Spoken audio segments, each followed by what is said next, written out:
Hey guys, Professor Bill, Comic Book University, and Tony Stark Iron Man, issue number 7. No, it's actually Tony Stark Iron Man, number 7, all that. I swear to God, I picked this thing up immediately, and I'm looking at the cover at the comic book store. I'm like, oh, is this Conan number 1? Like, is that a symbiote? Is this like a variant cover or something like that? Because these freaking Stan Lee covers like this with the bar and no proper dressing, like no title and all that. Oh my God, without the logo, I have no idea what these comic books are. I swear to God, I thought this was Conan with a symbiote. Go ahead. Tell me I'm that far off base. You know what I'm saying? Oh, my God. Oh, my God. Anyway, let's get talking about the people who made this comic book. All right. Stark Realities Part 2, Out of Control. Writer Dan Slott with Jeremy Whitley. What? Artist Valerio Scheide. Color artist Edgar Delgado. Letters VC's Joe Caramunga. Cover Alexander Lozano. Variant cover Fraser Irving. And graphic designer Carlos Lau. Alright, Iron Man was created by Stan Lee, Larry Lieber, Don Heck, and Jack Kirby. Okay, Larry Lieber, the only one who's still with us. Alright, so what we got here is basically an example of corporate greed. To begin, Tony Stark, he's got the escape and all this stuff, and the controller is inside, and he's like, oh yeah, man, I'm going to let all these banned users back in, and we're going to mess things up. And Amanda, Stark's wife, his biological mom, is like, hey man, I don't want to talk to you, Mom. And she's like, well, I'm going to stay. And all of a sudden there's a protocol, and it's like, hey, Deb, why is the magic word please? What's going on? And then she gets taken to a room with apparently a digital version of Howard Stark, and Motherboard thinks that that's Tony Stark's mom, Maria Stark. So it's like, what the frick is going on here? I'm a little, huh? So yeah, there's a lot of crazy stuff going on here, man. The comic book is good and bad. And that's just, again, all this is just my opinion. It's annoying that I got to keep saying that, but whatever. To me, this comic book is a little bit of both. Clearly, this is coming from a former electrical engineer. Clearly, there's a lot here that just doesn't work, all right? But there's also a lot of problems in here that I see that some people, I think, believe is just the way it's got to be. Case in point, when you get your new PC, or even an Apple, when you get your new computer, when you get your new electronics, you do realize that you're a beta tester, right? That's what you are. You're a beta tester. No, it's not me calling somebody an alpha or a beta or anything like that. No. You're a beta tester. You see, there are the alpha testers out there, the original, the people who actually work for them. But beta testers aren't people who are hired to do the job. No, they pay to do the job. Computers and electronics today, this isn't how it used to be back in the day. Today, they make these computers and whatnot, and they're like, all right, let's just check to make sure it's actually functional. Okay, it is.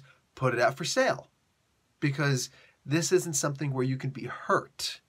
You see, a computer, as long as it can't zap you or something like that, then you're okay. That's what they're really checking for. They're checking for functionality, making sure that the thing's not going to short out. With general use, you spill water on it, oh, that's your fault. But, otherwise, to make sure I'm not going to type a key and all of a sudden, bzz, get electrocuted. That's what they're checking for. But as far as the beta testing, that's them selling you the computer. That's the reason why there are so many updates and patches and things like that later on. Because they keep on getting all this user data coming back, and a lot of times they'll ask you, hey, your computer shut down for some kind of a problem. Would you like to report this anonymously, of course? And you say yes because you want the damn thing fixed, but what a lot of us are failing to understand is you get to be the guinea pig. You paid to be the guinea pig, and then they'll send you the updates, and hopefully it'll fix the problem. It's a shame. It's a shame. That's the way that electronics are sold nowadays. What a freaking terrible shame. And that's the way that this is presented. How could Stark, the smartest guy in the world, according to him at least, one of the original 8 smartest guys in the world, who knows now, how could they possibly do something like that? How could he possibly release something like this? I thought he was a good guy now, as opposed to curiously, I'm Tony Stark. You know what I'm saying? Sure, I'm a good guy because I say I'm a good guy, but I'm actually just going to do whatever I want because I'm an extreme narcissist. No, this is supposed to be an actual good guy here, and this is what he does. Okay, now I can totally let all of that go because at the end of the day, this is just a story, and there's not a story if we're going to have Tony Stark going again. We want this escape, and we want there to be problems. You know, that's what we want there to be. The trick is that you see little things here and there where it's like we're just trying to move this story along that promises good, that keeps on promising good things in the future, but then when we get to them, they just seem to fall a little bit short. The controller's inside. I'm thinking, okay, so Stark is going to be screwed. He's got to find a way to digitally go inside and go after him or something like that. No. He's actually going to go after the physical controller. He's out in New Jersey, and there's, of course, comments about New Jersey making you bad. New Jersey only makes you bad if you run for any kind of public office. Other than that, we come out of Jersey just fine.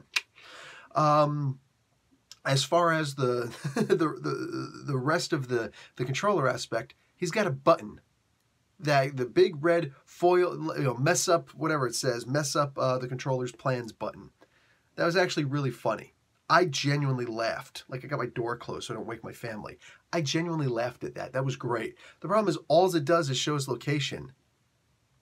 That's it? There's not a zap 'em button, anything like that? Because it looks like he was prepared for you to show up too.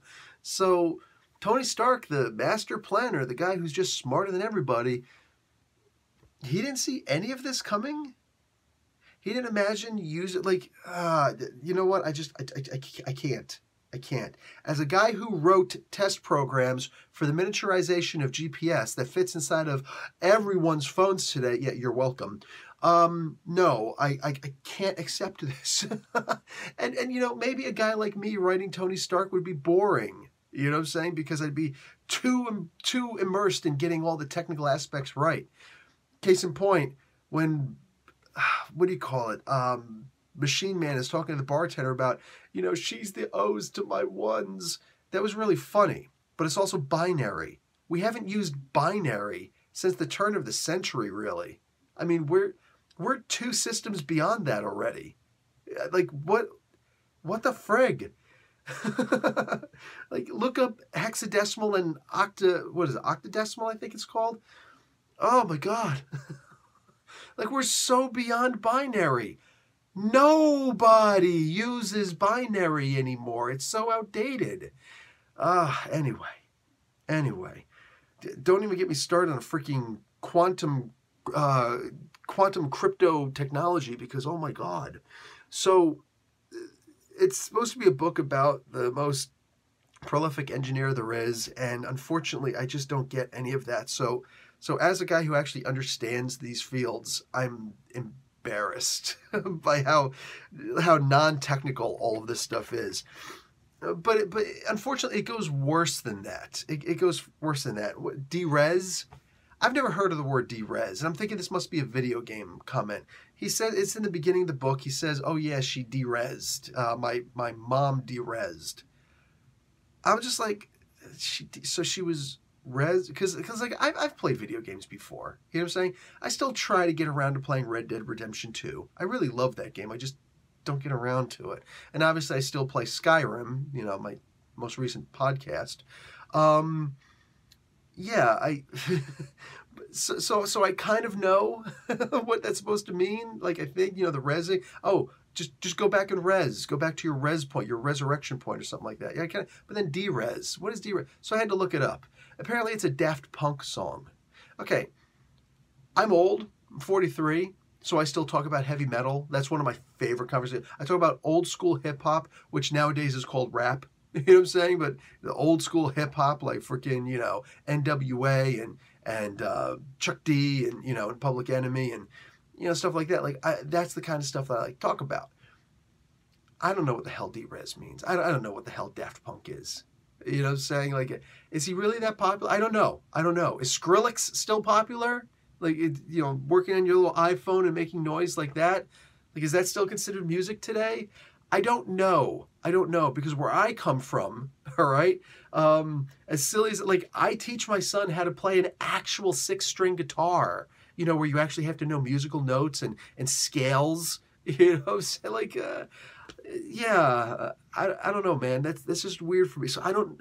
Is Daft Punk really that important to the world? Where especially it was done for the Tron 2 movie, I think it was, or Tron, whatever, the Tron movie, which is a Disney movie, which owns Marvel. Why was that put in here? Was that like, was Tron really that popular a movie? I I don't know. This comic book did nothing to appeal to me. Nothing to appeal to me. As usual, as is the case. And again, this is just me. It's just my opinion. Here, this is the motherboard version of his mom. Like, is that not scary as hell? Look at these images. It's like, hi, I'm gonna do a comic book review. Nobody would be watching my channel. That's what I did. Like these eyes. Like, oh my God, I'm freaking out. What the hell am I looking at here? Was it supposed to be that freaky looking? I think it was supposed to be, because like you look at her reaction, she's like, oh damn. But like all of this is just really freaky, dude. But as usual, for me, the best part of the comic book is the advertisement of the next issue. Demon in a Bottle. I've got the issue, Demon in a Bottle. You know what I'm saying? It's in pretty damn good condition too. But I mean, you know, like this is the seminal. I of course liked Armor Wars better, the first Armor Wars, but Demon in a Bottle was the seminal. Holy crap! Iron Man is a legitimate player in the comic book world. That is like, this is such a deep character. Wow, you know. So I see this, and it's like, if this is the cover and stuff like that, awesome. So Digital Demon in a Bottle starts next issue. Maybe it does. Maybe it does. But there's nothing leading up to that in this issue. So I feel like they should advertise that the next issue, because I just get the distinct feeling that we're going to see the whole Digital Demon in a Bottle topic show up at the end of the next issue. So that would be issue number 8. So Tony Stark, Iron Man, issue number 8. I don't think we're going to start off with that. Like, that's actually going to be the story. No. I think it's going to be at the very end of the story that they introduce that storyline, so that we can be like, oh, but they've got to advertise that here. They got to advertise that here, because they're probably seeing that people are falling off the comic. I don't look at other people's reviews. By all means, please tell me. And I don't need anybody's names. Are other people enjoying this comic book?